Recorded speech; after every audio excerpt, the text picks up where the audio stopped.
वाणी है 20/5/64 की। रिकॉर्ड चला है आने वाले कल की तुम तकदीर हो।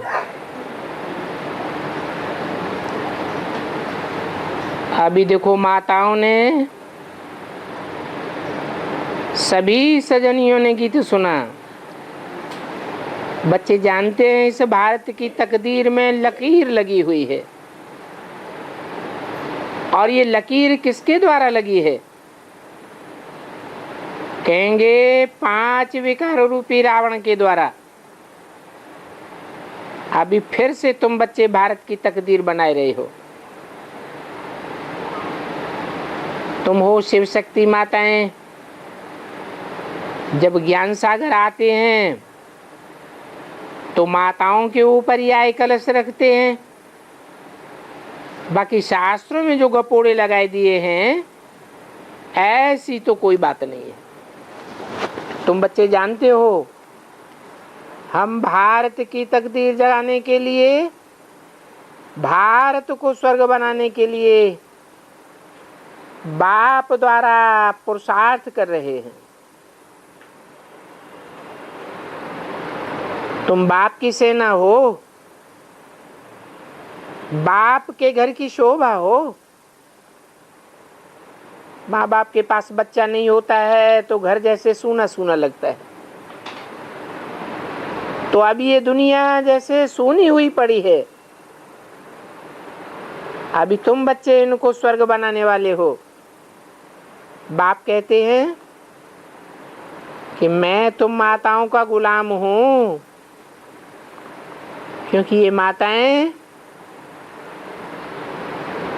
पहले पति की गुलाम थी। उनको कहा ही जाता है हिंदू नारी, उनका तो पति ही गुरु ईश्वर शिक्षक सब कुछ है। वास्तव में ये इस समय की बातें हैं, वो फिर भक्ति मार्ग में ले गए हैं। परमपिता परमात्मा को इस समय कहा जाता है तुमेव माता च पिता। सब कुछ वो एक ही है। तो हिंदू लोगों ने फिर पति के लिए कह दिया है। वास्तव में शिव बाबा है पतियों का पति। तुम तो सदा सौभाग्यशाली बनते हो, और ये तुम्हारा जो पति है वो तो अमर है, नाम ही है अमरनाथ।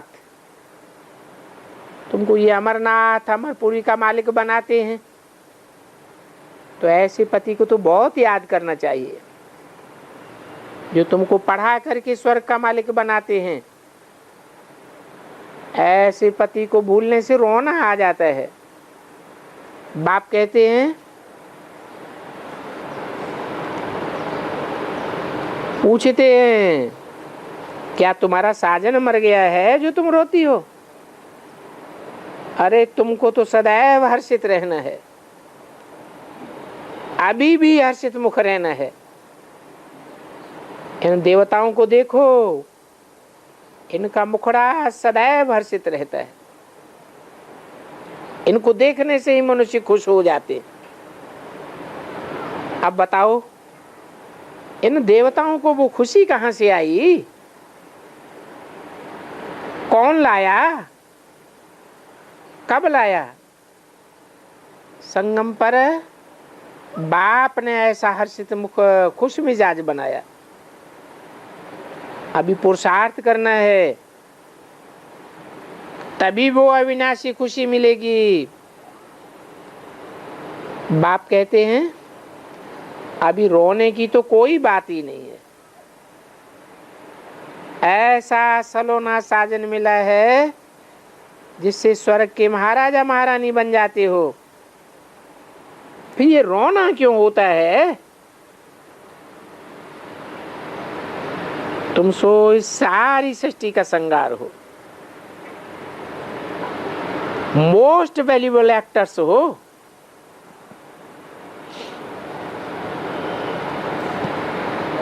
तुम मोस्ट वैल्यूएबल एक्टर क्यों हो?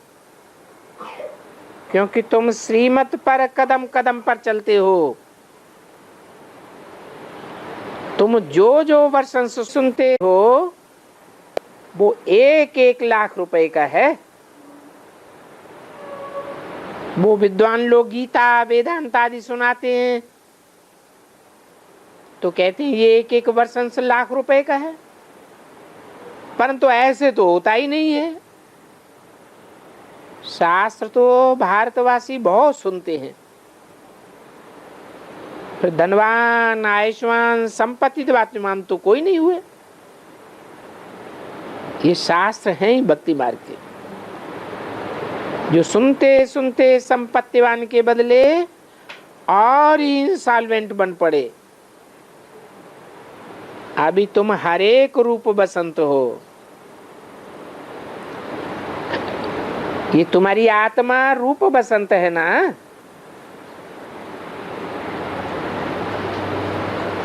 ये बाप भी है रूप, तो फिर इनको ज्ञान सागर कहा जाता है। ज्ञान की वर्षा करने वाला है, परंतु स्थूल पानी की तो बात नहीं है। इसको तो ज्ञान रतन कहा जाता है। हरेक को ये ज्ञान रत्नों का बीज बोना है, और बोना भी है मनुष्यों की बुद्धि रूपी धरणी में। समझाना चाहिए कि तुम आत्मा हो, ये तुम्हारा शरीर है। तुम कहते भी हो पापात्मा पुण्यात्मा, पाप परमात्मा तो कभी नहीं कहते हो, पुण्य परमात्मा नहीं कहते हो। इससे साबित होता है कि परमात्मा पाप और पुण्य दोनों से परे है। ये भी सिद्ध होता है कि परमात्मा सर्वव्यापी नहीं है, माया पापात्मा बनाती है, बाप पुण्य आत्मा बनाती है। पुण्य आत्माओं की दुनिया को स्वर्ग और पाप आत्माओं की दुनिया को नरक कहा जाता है। तो सबको पावन बनाने वाला सदगति दाता एक ही बाप है। तो तुम बच्चे इसे बेहद घर के श्रृंगार हो। तुम्हें भारत का खास श्रृंगार करना है। बैकुंठ को वंडर ऑफ वर्ल्ड कहा जाता है। मनुष्य तो वो जिस्मानी 7 वंडर्स दिखाते हैं, वो 7 वंडर्स तो मनुष्यों की बनाए हुए हैं। वास्तव में वंडर ऑफ द वर्ल्ड है बैकुंठ, जहां सब आत्माएं सदा सुखी रहती हैं। गाते भी हैं फलाना बैकुंठवासी हुआ, परंतु जब तक बाप ना आए तब तक वहां कोई जा भी नहीं सकता। अभी तुम बच्चे जानते हो, हम बैकुंठ में जाते हैं, वो जिस्मानी वंडर्स तो इन आंखों से देखने के हैं। तुमको तो बैकुंठ में जाकर के अथाह सुख भोगने जरूर है, परंतु वो रूहानी वंडर अभी तुम इन आंखों से नहीं देख सकते हो। कौन सी आंख से देखना है? तीसरे नेत्र से देखना है। उस वंडरफुल दुनिया में रोने की दरकार बिल्कुल नहीं रहती। बाप कहते हैं अभी तुम परमपिता परमात्मा की सजनी बनी हो तो क्यों रोती हो? शायद तुम अपने साजन को भूल जाती हो। साजन को भूलना माना उनसे विदाई लेना। तो सदैव उनको याद करते रहो तो रोने की कोई बात नहीं हो सकती। बाकी किसी का संबंधी आदि कोई मरता है तो रोते हैं, अभी तुम तो सबसे जीते जी छुट्टी लेते हो।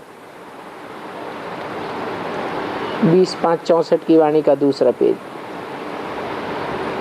सबसे छुट्टी लेकर रो रो करके फिर सदा के लिए हैप्पी हो जाते हो, हंस पड़ते हो, क्योंकि तुम बैकुंठ में जाते हो।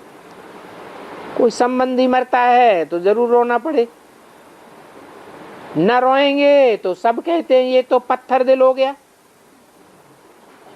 तो जोरा जोर ही रोना पड़ता है। यहाँ तो रोने की दरकार ही नहीं है। बाबा ने कहा है अम्मा मरे तो भी हलवा खाओ। अब ये हलवा कौन सा है? ये तो ज्ञान का हलवा है। अब तो सब मरने वाले हैं। किनका चिंतन करेंगे, किन को रोएंगे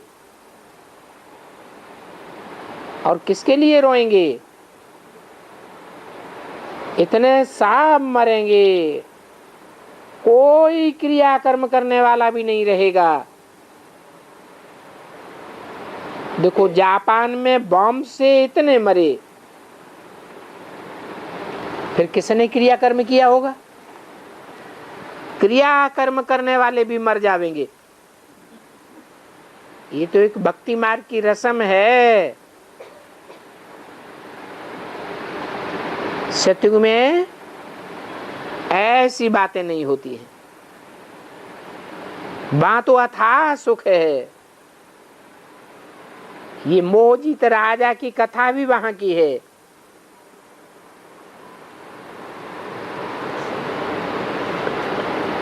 तुमने जन्म जन्मांतर ये कथाएं सुनी हैं। अभी बाप कहते हैं मीठे बच्चे तुमने जो कुछ भी पढ़ा लिखा है वो सब भूल जाओ।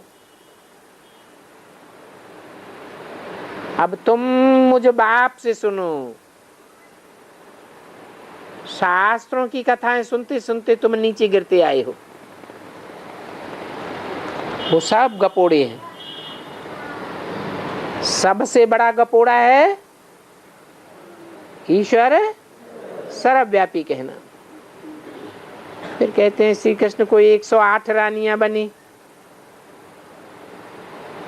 कभी कोई कहे राम की सीता चुराई गई तो बोलो ये सब ईबिल बातें बंद करो। ये बंदरों की शक्ल का एक बनाया हुआ है। अभी टाक नो इविल,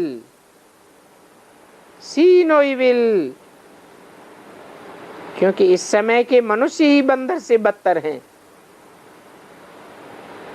जो सुनाओ वो सत्य ही सत्य कहते रहते हैं।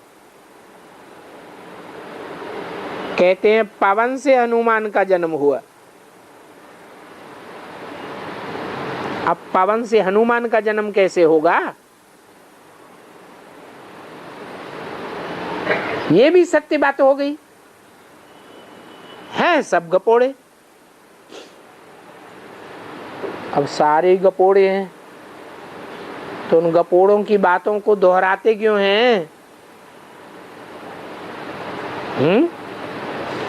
बार बार उन गपोड़ों को क्यों सुनाते हैं?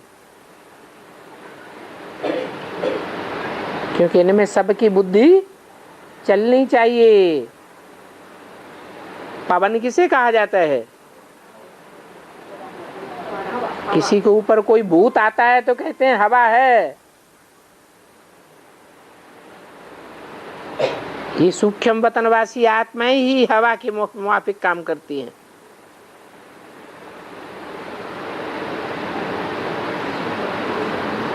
वो आत्माएं ही ज्ञान सुनते सुनते जब संपन्न बन जाती हैं तो कोई शरीर में परमानेंट प्रवेश करके कार्य करती है।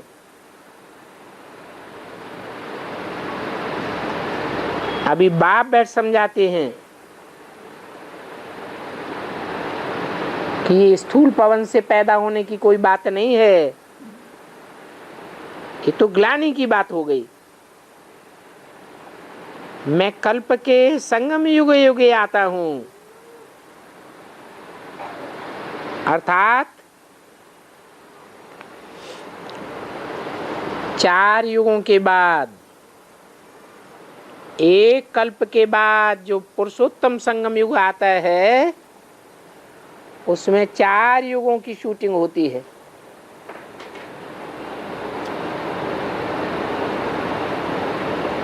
हर युग 4 अवस्थाओं से पसार होता है। तब कहते हैं कल्प कल्प कल्प के संगम युगे आता हूं। और बाप को तो जरूर ही आना पड़े, आवेगा तब तो नॉलेज देगा। मनुष्य कहते हैं ऋषि मुनि आज त्रिकालदर्शी थे, बाबा कहते हैं बिल्कुल नहीं जानते। ये लक्ष्मी नारायण ही त्रिकालदर्शी नहीं थे, तो वो ऋषि मुनि कैसे त्रिकालदर्शी हो सकते? अभी त्रिकालदर्शी तो सिर्फ तुम ब्राह्मण ही बनते हो। तुम्हारा ये 84वां अंतिम जन्म है। ऐसे भी नहीं है कि ये ज्ञान के संस्कार दूसरे जन्म में भरेंगे अथवा वहां रहेंगे। नहीं, ये ज्ञान तो नई दुनिया में प्रायः लोप हो जाएगा।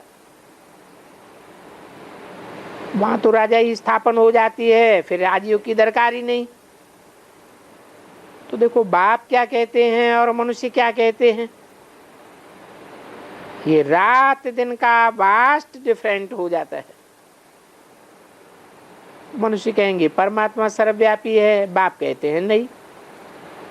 मनुष्य कहते हैं 5000 वर्ष का कल्प नहीं है, ये दुनिया तो लाखों वर्ष पुरानी है। कहेंगे कलयुग की आयु 40,000 वर्ष पड़ी है, बाप कहते नहीं। कितने गपोड़े सुनाए और अंधियारे में डाल दिया। अब मीठा बाप कहते हैं तुम बहुत मीठे बनो, तुम ईश्वरीय दरबार में ईश्वर के बच्चे बने हो, तो तुम्हारा फर्ज है योग लगाना। गोवर्धन पर्वत पर जावेंगे तो वहां अंगुली दिखाते हैं।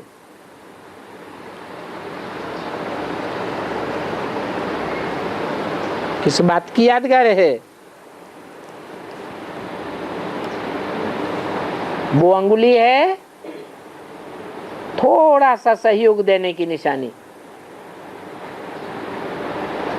क्योंकि छोटी उंगली दिखाई है या बड़ी उंगली दिखाई है, छोटी उंगली दिखाते हैं। इसका मतलब है कि जो भी सहयोगी धर्म हैं, उन धर्मों में जो राइटियस हैं, उनमें सिख धर्म है सबसे लास्ट का धर्म, छोटा धर्म। वहां से निकली हुई कोई आत्मा है जिसने गौओं के वर्धन में बढ़ाने में बहुत सहयोग दिया है, और वही आत्माएं उनकी पालना करने की निमित्त बनती है। जैसे गौओं का पहाड़ इकट्ठा हो जाता है,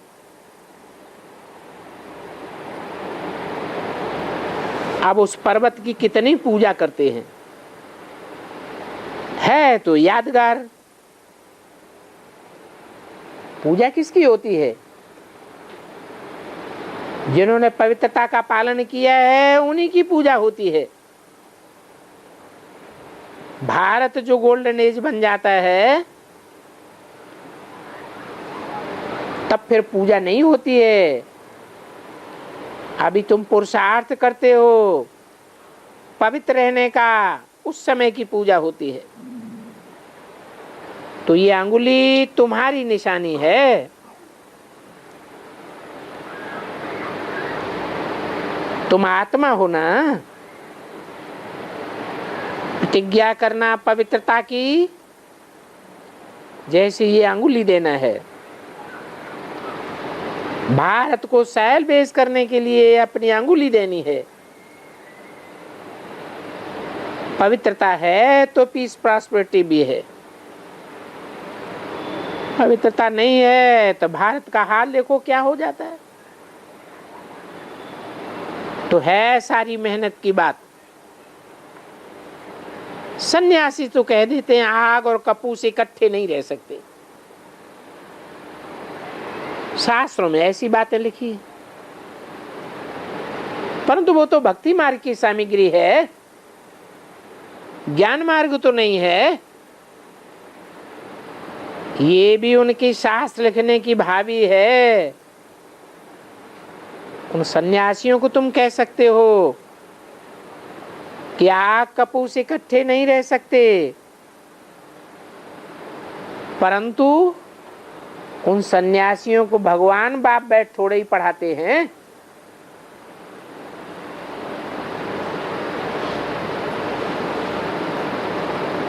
उनको श्रीमत भगवान से मिलती है क्या? हम तो अभी बाप की श्रीमत पर चलते हैं। उनको मिलती है मनुष्य गुरुओं की मत, शंकराचार्य की मत, और ये है शिवाचार्य की मत। ये शिवा आचार्य है, इस बात को तो दुनिया में कोई भी नहीं जानते हैं। कहते हैं परमात्मा ज्ञान का सागर है तो आचार्य हुआ ना। शिव बाबा आचार्य है, ज्ञान का सागर है, वो तो शंकराचार्य। सन्यासी लोग बहुत शास्त्र पढ़ करके टाइटल लेते हैं, परंतु कृष्णा आचार्य तो नहीं कहा जाता। उनको तो शिव का पता ही नहीं है, वो ज्ञान को जानता ही नहीं है। सिवाय बाप के और किसी को ज्ञान का सागर नहीं कह सकते। कोई भी सन्यासी नहीं जो ज्ञान का सागर कहा जाए। तुम बोलो, तुम तो निवृत्ति मार्ग वाले हठयोगी सन्यासी हो, और हम तो हैं प्रवृत्ति मार्ग वाले राजयोगी। 20-5-64 की वाणी का 3रा पेज। तुम राजयोग नहीं सिखला सकते हो, क्योंकि तुम तो रजोगुणी हो। वो शंकराचार्य आते ही हैं द्वापर युग में। तुम्हारा हठ योग कर्म संन्यास है। वास्तव में कर्म संन्यास तो हो ही नहीं सकता। कर्मधारा बगैर कोई रह ही नहीं सकता।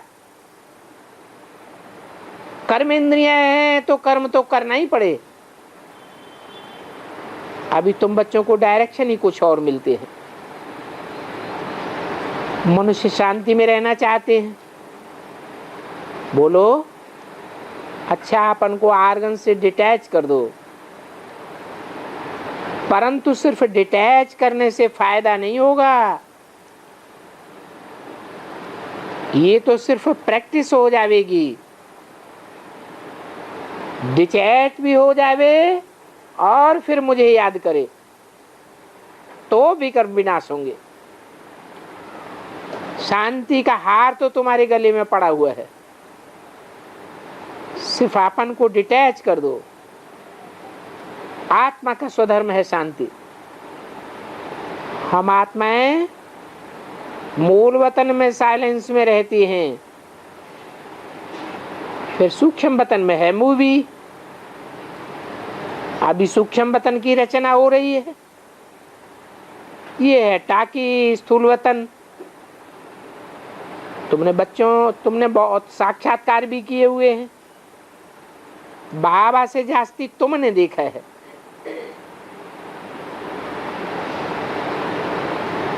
मम्मा ने तो फिर भी कुछ नहीं देखा है। ये मम्मा कभी भी ध्यान में नहीं जाती है, परंतु देखो ज्ञान में कितनी तीखी है। तुम बच्चों को भी ये ध्यान की आस नहीं रखनी चाहिए। ज्ञान में तीखा बनना है। मम्मा ने कब देखा नहीं है, फिर भी बाबा से तीखी जा रही है। तो पहले श्री लक्ष्मी फिर नारायण गाया जाता है। इनके लिए लिखा हुआ है कि अर्जुन को विनाश स्थापना का साक्षात्कार कराया। इस रथ में रथी शिव बैठ नारिज देते हैं, और इस रथ को भी नारिज उनसे मिलती है। ये खुद गीता पढ़ते थे। तो नारिज इनको किससे मिलती थी? उनसे मिलती थी। उनसे माने किस तरफ इशारा किया है? जरूर यज्ञ के आदि में कोई था जिनसे उनको सारी नॉलेज गीता की मिली। अभी वंडर लगता है कि देखो शास्त्रों में क्या क्या है। बाप कहते हैं अभी ये पढ़ा हुआ सब भूल जाओ, सुनो ही नहीं, देखते हुए न देखो। बस हम तो जाते हैं बाबा के घर स्वीट होम। जब तक वो गाइड लिबरेटर ना आए तब तक कोई जा ही नहीं सकता। पंडा और मुक्तिदाता तो एक ही बाप है।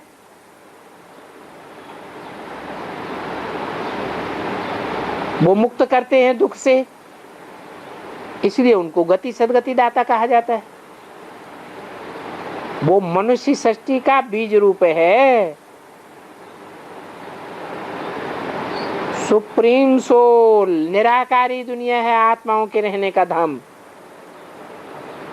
ऐसे कि नहीं कि ब्रह्म है, उसमें कोई आत्माएं लीन हो जाएंगी।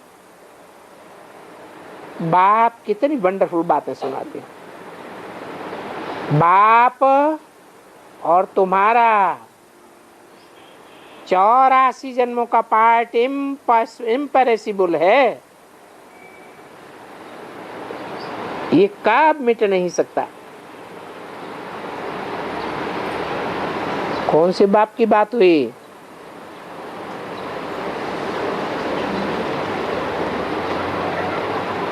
तुम्हारा पार्ट भी अविनाशी है जन्म जन्मांतर के लिए, और बाप का पार्ट भी इम्परेसिबल है। ये मनुष्य सृष्टि के बाप की बात है। ये सृष्टि सारी अनादि रची हुई है। सतयुग को नई सृष्टि कहा जाता है। अभी कलयुग है, पुरानी सृष्टि। बाकी सृष्टि कोई विनाश नहीं होती है। बाप आते ही हैं पति सृष्टि को पावन बनाने, और सृष्टि तो है ही है। 84 जन्म जरूर देवताओं के होंगे, फिर औरों के कम होते जाते हैं। इन क्रिश्चियंस आदि का भी हिसाब निकाल सकते हैं। वास्तव में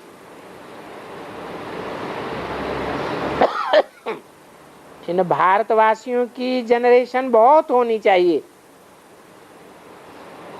परंतु और धर्मों में कन्वर्ट होते के कारण इनकी संख्या कम हो जाती है,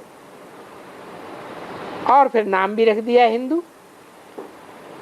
बाप कहते हैं मैं आता ही तब हूं जब मुझे देवी देवता धर्म की स्थापना करनी है। ब्रह्मा द्वारा स्थापना, शंकर द्वारा विनाश कराता हूं। फिर जो स्थापना करते हैं वो ही पालना करेंगे।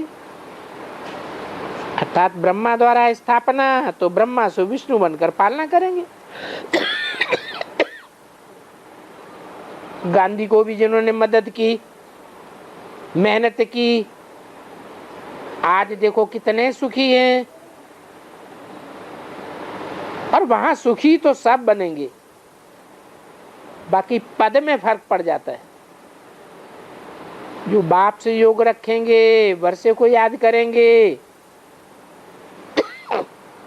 वे जरूर सूर्यवंशी बनेंगे। कम याद करेंगे तो चंद्रवंशी बनेंगे। अगर सूर्यवंशी भी नहीं बने, चंद्रवंशी भी नहीं बने, तो फिर प्रजा में आ जाएंगे। वहां दास दासियां तो बहुत चाहिए। राम को भी पहले लक्ष्मी नारायण का दास दासी बनना पड़े, कैसे बनेंगे? हैं?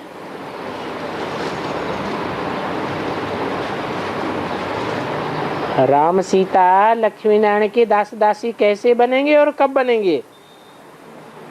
हैं? नापास हुए इसलिए तो बनेंगे, लेकिन कब बनेंगे? सतयुग में जो जन्म देने वाले माँ बाप होते हैं वो ही दास दासी हैं। आज की दुनिया में भी यही परंपरा चल रही है। माँ बाप बच्चों को जन्म देते हैं, पालना करते हैं, पढ़ाते हैं, लिखाते हैं और सारे जीवन की कमाई अंत में उनको सौंप जाते हैं, तो दास दासी हुए ना।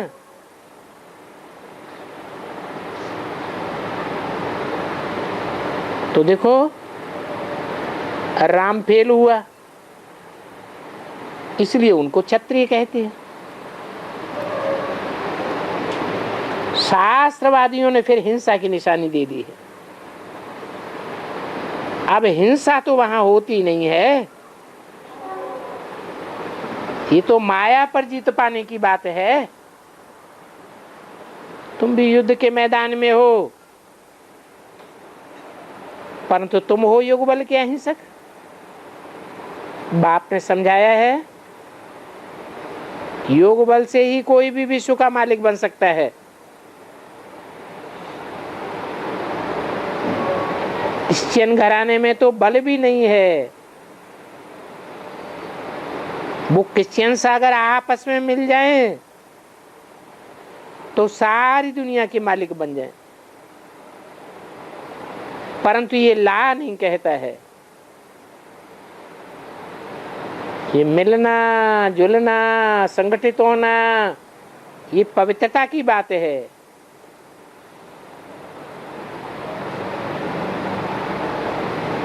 ये बंदर की कहानी बनाई गई है, तो कृष्ण के मुख में सारा मक्खन आ जाता है। विश्व की बादशाही का मक्खन है, तो विश्व का राजयोग बल तुमको योग बल से ही मिल सकता है। तुम श्रृंगार हो। बाप कहते हैं मैं स्वर्ग रचता हूं, तो तुम बच्चों का भी यही धंधा है।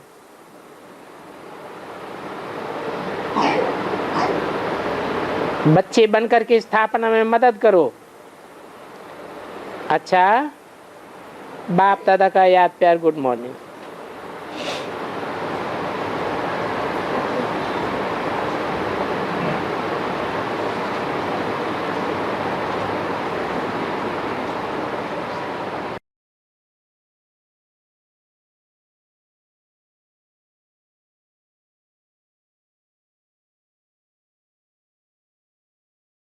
बाबा, हाँ, शांतनु और सत्यवती ने हाँ? शांतनु और सत्यवती ने विवाह करके विश्व पितामह को जन्म अन्याय किया है। बाबा, शांतनु और सत्यवती का विवाह हो गया, विश्व पितामह पर अन्याय हुआ ना। हाँ। शूटिंग कैसे होती है बाबा? रामलोक की दुनिया में, हैं? रामलोक की दुनिया में इसकी शूटिंग कैसे होती है? शांतनु और सत्यवती का विवाह हो गया। हाँ, ऊपर अन्याय हो गया। अन्याय हो गया।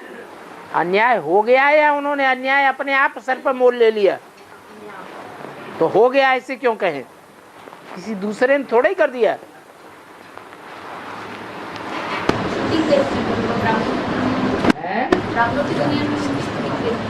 ब्राह्मणों की दुनिया में गंगा कौन है? गंगा है या नहीं है? गंगा है, तो गंगा की पूजा करने वाला उसका पुत्र भी कोई है या नहीं है? भीष्म पितामह है, और भीष्म पितामह जो पुत्र है, जो शांतनु है, वो गंगा को अपनाए रखता है या गंगा चली जाती है रुष्ट होकर के? है, गंगा रुष्ट होकर चली जाएगी, तो शांतनु को तो शांति नहीं है। शांति है नहीं है, उन्हें तो चाहिए, तो वो सत्यवती को अपना लेते हैं। शांतनु सत्यवती को जब अपनाते हैं तो अड़चन आती है। उस अड़चन को दूर करने के लिए पुत्र ने ये भीष्म प्रतिज्ञा धारण की कि मैं जीवन भर विवाह नहीं करूंगा। तो अच्छा किया या बुरा किया? है, अच्छा किया। इसलिए पावरफुल आत्मा बन जाती है। सभी सन्यासियों के बीच में सबसे जास्ती पावरफुल है। और हाँ, रावण के 10 सिरों में 5 सर विकार के और 5 पुरुष, 5 इसके बताए हैं स्त्री के, मुख जो बताया प्रकृति के 5 तत्व। हाँ। तो इसमें फिर मुरली में पॉइंट बताया कि 5 विकार पुरुष के हैं और 5 विकार स्त्री के हैं, दोनों मिलके 10 मुख बने। तो प्रकृति के 5 तत्वों को स्त्री के विकारों से क्यों मिला दिया होगा? प्रकृति के जो 5 तत्व हैं, जड़त्वमयी, जड़त्वमयी बुद्धि वाले हैं या चैतन्य बुद्धि वाले हैं? हैं, जड़त्वमयी बुद्धि वाले हैं। जो जड़त्वमयी बुद्धि वाले 5 तत्व हैं, उनमें मुख्य तत्व कौन सा है जिसमें सभी तत्व समाये हुए हैं? हैं? उनमें कोई मुख्य तत्व है? पृथ्वी। वो पृथ्वी किसका पार्ट है? जगदम्बा का पार्ट है। जगदम्बा जो पृथ्वी कही जाती है, पृथिव्यात फैलती है।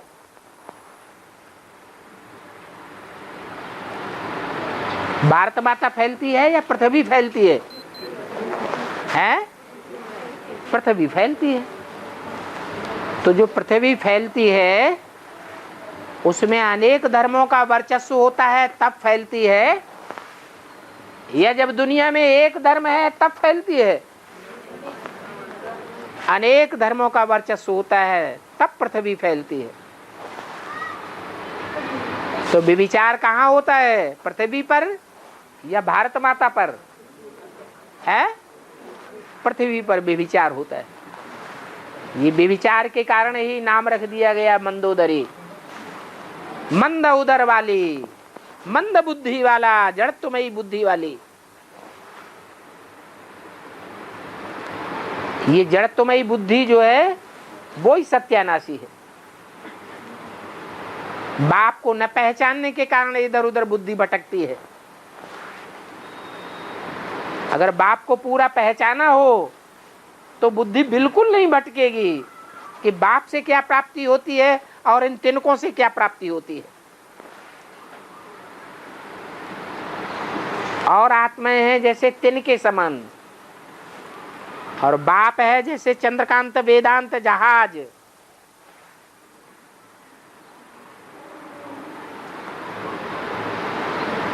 जिसके लिए कहा गया शंकर चाप जहाज, जे ही चढ़े उतरे पार नर, बूढ़ सकल संसार। बाकी सारी दुनिया डूब जानी है। सिखों ने कह दिया नानक चाप जहाज। गुरु नानक को सदगुरु मानते हैं। है वास्तव में शिव बाबा की बात। चाप कहो, रथ कहो, धनुष कहो, बात एक ही है। शिव का धनुष प्रसिद्ध है, शिव का रथ प्रसिद्ध है, जहाज भी प्रसिद्ध है।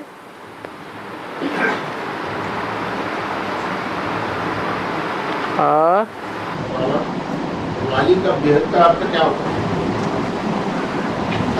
बाल रूप, बुढ़ा नहीं, कैसा रूप? बाल रूप वालू को धनवान भी कहते हैं। है।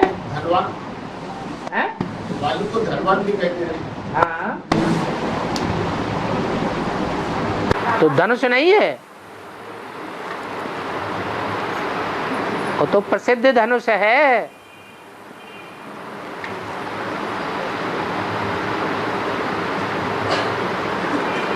और बाबा ये ब्रह्मम वाक्यम जनार्दनम ये किस ब्रह्मा के लिए बोला है बाबा? हाँ, किस ब्रह्मा के लिए बोला? कौन है ब्रह्मा? जिसके वाक्य जनार्दनम है, जिसके वाक्य ही जनार्दन। जन माने मनुष्य, अर्दन माने आवाज, दुख की आवाज सुनने वाले हैं। वो कौन सा ब्रह्मा है? जिसके वाक्य मनुष्यों के आर्दन को सुनने वाले हैं, रोने चिल्लाने की आवाज, दुख को सुनने वाले हैं। आर्दन माने रोना, पीटना, दुख भरी आवाज।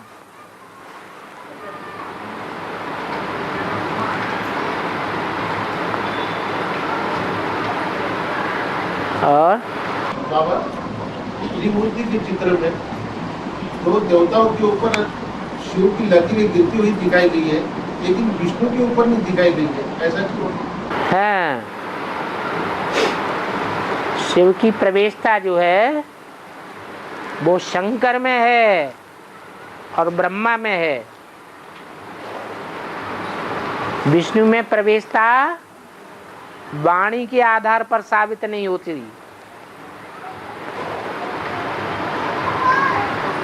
बुद्धि के आधार पर भी प्रवेशता साबित नहीं होती।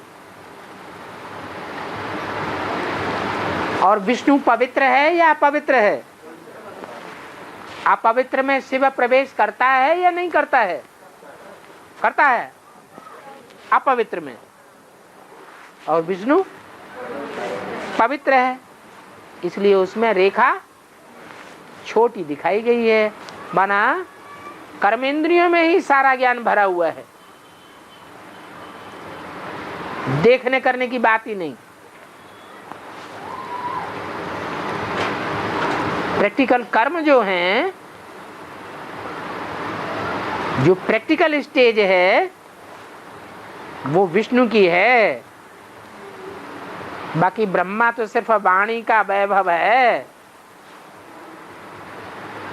वेद वाक्य हैं, अटल तो हैं, लेकिन अर्थ किसी को समझ में नहीं आते।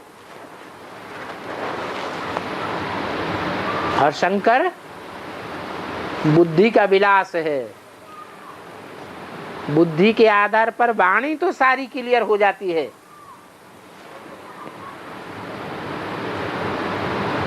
लेकिन वाणी क्लियर हो जाना ही सबसे बड़ी बात नहीं है। सबसे बड़ी बात क्या है? जो भी वाणी है वो कर्मेंद्रियों में समाई जाए, समाई हुई हो, प्रैक्टिकल जीवन में दिखाई पड़े। तो प्रैक्टिकल जीवन में शिव बाबा ये सिखाता है, विष पियो। क्या सिखाता है? अमृत छोड़ बिख काहे को खाए। बिख खाने की जरूरत है या बाबा अमृत पीने के लिए बोलते हैं? हैं? अमृत पीने के लिए बोलते हैं। और शंकर जी क्या करते हैं? हैं? अमृत कलश निकलता है वो तो सबसे बाद में भले निकलता है, लेकिन पहले पहले काय के ऊपर दांव लगा देते हैं, विष के ऊपर दांव लगा देते हैं। और बाबा जो राजा है उसको वो राजा नहीं जो अपने अस्त्र शस्त्र बेच देते हैं। वो राजा नहीं होती जो अपने अस्त्र शस्त्र बेच देते हैं। उसकी यहाँ शूटिंग कैसी होती है बाबा? उसकी मतलब क्या होता है? जो राजा अपने अस्त्र शस्त्र बेच देते हैं, हाँ, उसकी शूटिंग वो राजा नहीं होते हैं और वो तो अपने अस्त्र शस्त्र बेच देते हैं। हाँ, यहाँ ज्ञान के अस्त्र शस्त्र है ना, जो ज्ञान के अस्त्र सारे ज्ञान को, ज्ञान की बातों को धंधा बना लेते हैं। बनाते हैं या नहीं?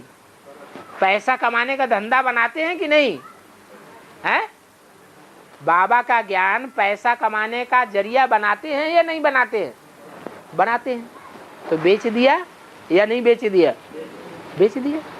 शूटिंग हो रही है कि नहीं है? बेसिक में ज्यादा शूटिंग हो रही है एडवांस में? अभी बेसिक में दिखाई पड़ती है, आगे चल के एडवांस में भी दिखाई देगी।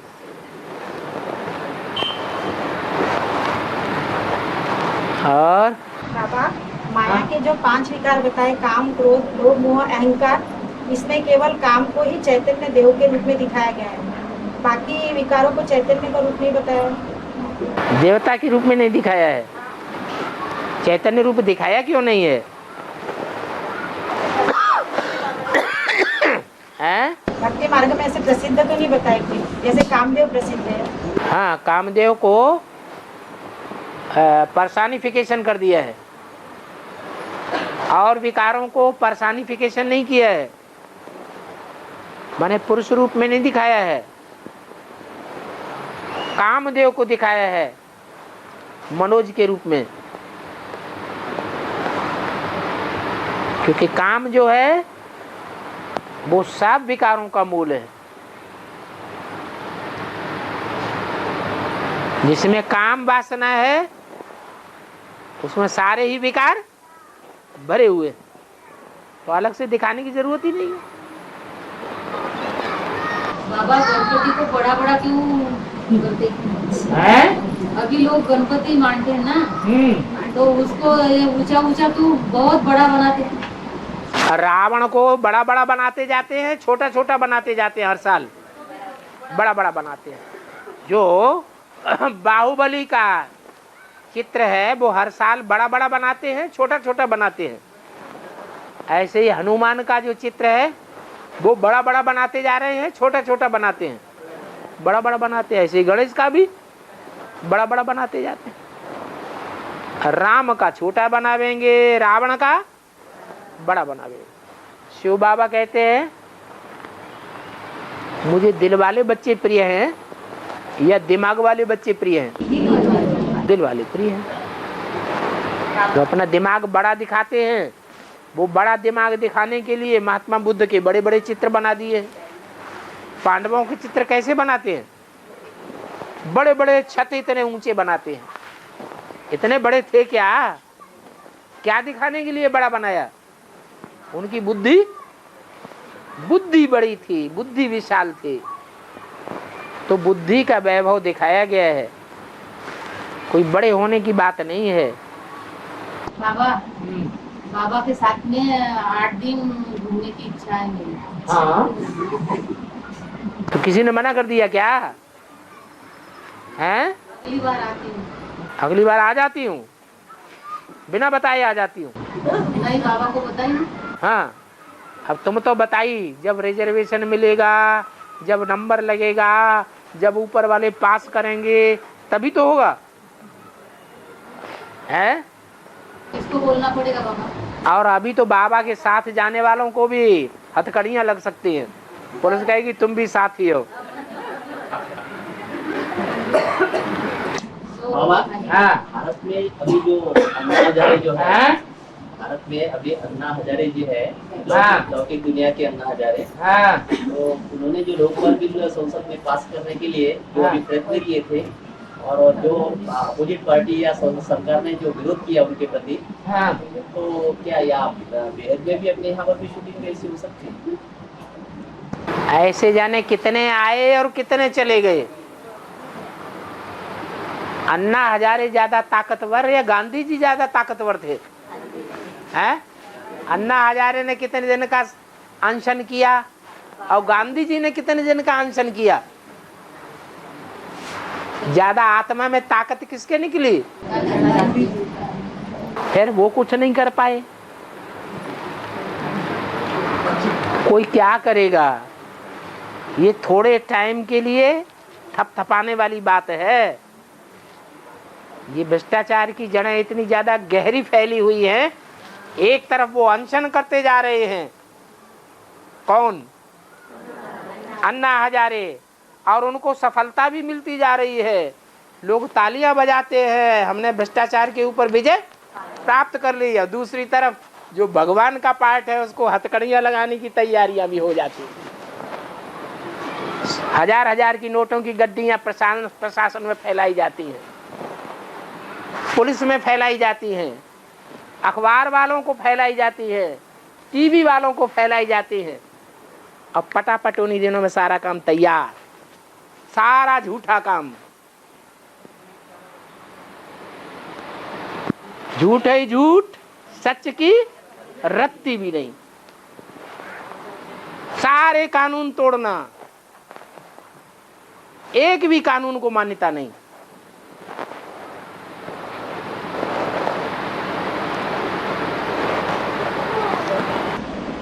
लास्ट में तो राम नाम सत्य ही है ना। जान जोखिम में अभी है या लास्ट में है? लास्ट में सत्य की तो विजय होगी ना बाबा। लास्ट में सत्य की तो विजय होगी। अब जो बचेंगे उनकी विजय होगी, बाकी जहाज को जिन्होंने छोड़ दिया उनकी क्या होगी? जहाज डूब रहा था, जब डूबता है तो उसमें छोटी छोटी नवैया रखी होती है, वो नवैयों को फेंक देते हैं और रस्सी पकड़ के उनमें चढ़ जाते हैं नवैयों में। वो नवैया बाद में सब डूब जाती हैं और जहाज फिर भी बच जाता है। तो कोई तो ऐसे होते हैं जो जहाज पर स्थिरियम रहते हैं। अरे इतना बड़ा जहाज डूब जाएगा तो हम भी डूब जाएंगे, हम छोटे छोटे तिनकों का सहारा क्यों लें? निश्चय बुद्धि विजयते हो जाते। बेहद में कोई अन्ना है कि बाबा? कोई दिल्ली है वो हद में हो गया। बेहद में कोई अन्ना है? अन्नैया कहते हैं बड़े भाई को, तेलुगु में अन्नैया बड़े भाई को कहा जाता है। त्रिमूर्ति है शिव बाबा के बच्चे, तीनों में बड़ा भाई कौन है? हैं? वो शिव बाबा ही अन्नैया है, उसी को 1000 भुजाएं हैं।